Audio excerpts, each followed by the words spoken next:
It was February 1957, a cold gray morning in the Fox Chase woods of Philadelphia. A cardboard box, battered, soaked, tossed carelessly in the underbrush. Inside, the naked body of a boy, around 4 to 6 years old, bruised, starved, shaved, no name, no missing persons report, no mother searching, no father crying, just silence. They called him America's unknown child, and for over 60 years, no one knew who he was, no one knew why he died, but someone buried him like garbage. This is the story of the saddest case in America's history, a mystery that haunted a nation. The boy's tiny frame was wrapped in a cheap flannel blanket, his arms crossed awkwardly over his chest. His hair had been crudely shaved, fresh razor marks still visible on the scalp. Someone had tried to hide his identity. Someone didn't want him to be found, but he was found. A young man wandering through the woods looking for rabbits stumbled on the box. At first, he hesitated to call police. He had been somewhere he wasn't supposed to be, but the image of that lifeless body stayed with him. The next day, another man, a college student, also found the box. This time, police were called, and so began one of the most haunting investigations in American history. Detectives combed the area. They fingerprinted the boy. They published postmortem photos in newspapers, hoping someone, anyone, might recognize him. The child's face was reconstructed, his image sent to orphanages, schools, hospitals, but nothing. No leads, no family, no name. Hundreds of tips flooded in. Psychics claimed visions, strangers reported suspicions, yet every clue turned to dust. The box, once used for a baby bassinet, had a serial number. Traced, dead end. The blanket, checked for fibers, nothing. Even the boy's body, examined by coroners, searching for answers in bruises and bones, gave no clear story. Malnourished. Ed, yes. Abused, maybe.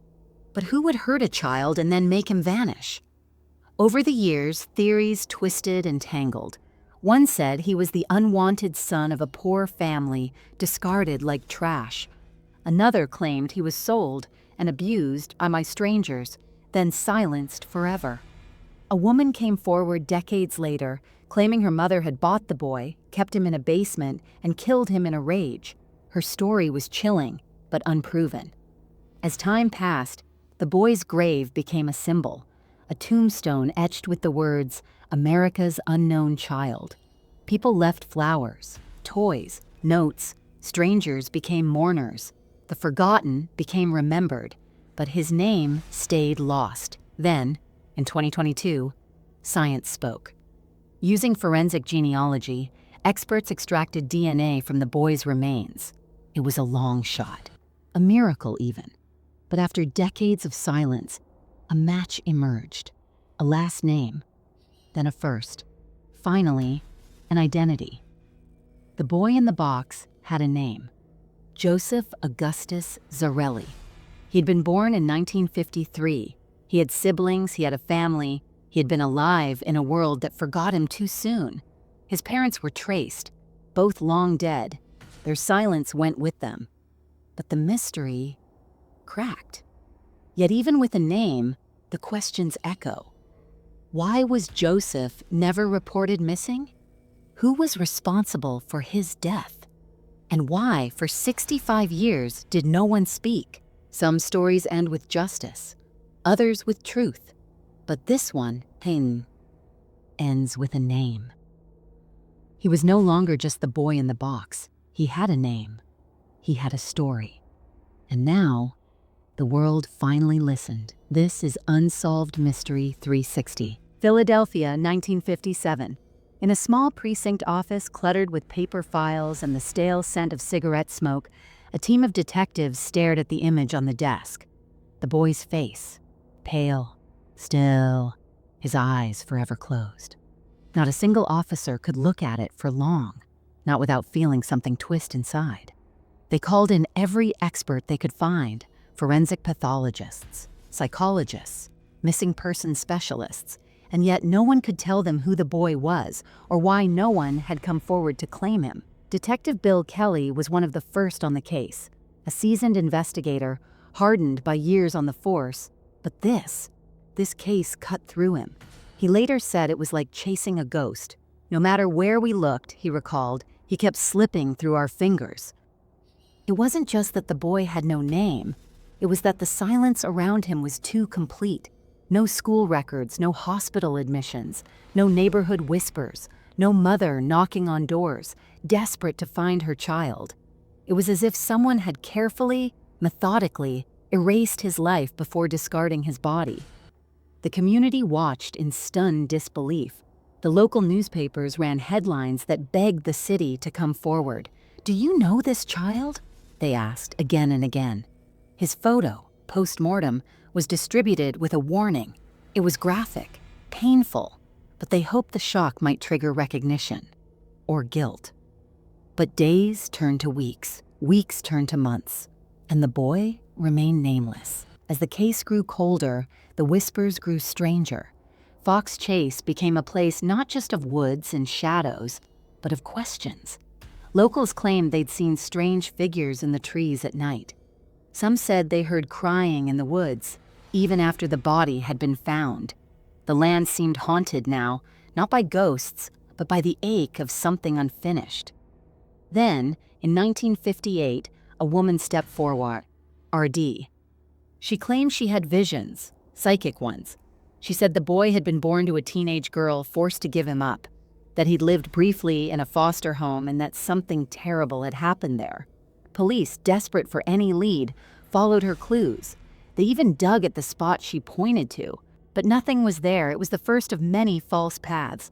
Over the years, countless tips poured in, from truckers, teachers, barbers, veterans, even children. Each lead was cataloged, cross-checked, and investigated, and each one ended the same way, with silence. Still, there were things they did know.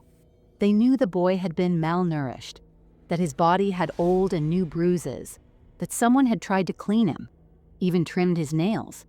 They knew the box he'd been found in once held a bassinet sold by J.C. Penney, and they traced that box to just a handful of stores. But no purchase records, no names. It was like chasing smoke in a windstorm. Then came a new theory, one that would shape the investigation for decades. It came from a man who claimed he saw the boy before he died, alive. The man said he'd seen a child peeking through a window of a rundown farmhouse, just miles from where the box was found. He remembered the boy's eyes, how scared they looked. He remembered a woman, disheveled, angry, pulling him away. Police zeroed in on that house. It belonged to a foster family, a strange one. Neighbors said children came and went at odd hours, that the adults rarely spoke, that they burned trash often, even in summer. Detectives searched the home. They found children's toys, old photographs, but no trace of Joseph. Nothing to tie the boy in the box to that place, at least not legally. The story, heartbreaking as it was, couldn't be proven. The family denied everything, and without hard evidence, the lead went cold. By now, the case had grown into something bigger than Philadelphia. National newspapers picked it up, radio shows speculated, crime writers obsessed over the details. And yet the core truth, who was the boy, remained untouched. Years passed, officers retired, files were boxed, but the image of that child, bruised and alone, never faded. Then, decades later, a forensic artist came forward. Her name was Frank Bender. She was known for reconstructing faces from skulls. She believed if people could see the boy alive, not in death, not in post-mortem snapshots, they might remember him. She crafted a sculpture, gave him soft eyes, a gentle mouth, a face that might have smiled once. The bust was displayed, the media covered it, people cried, and still, no one came. The boy was now more than a mystery. He was a symbol of every child lost, every name forgotten, every cry that went unheard, and still, behind every effort, every sculpture, every theory, one question burned. Why? Why would someone shave his head, bruise his body, clean him, and then leave him in a forest? Why would a child vanish without the world noticing? No matter how many detectives touched the case, no matter how many years passed, that single word hovered over the file. Why? And somewhere, maybe, someone still alive knew the answer, but they weren't talking. Not yet.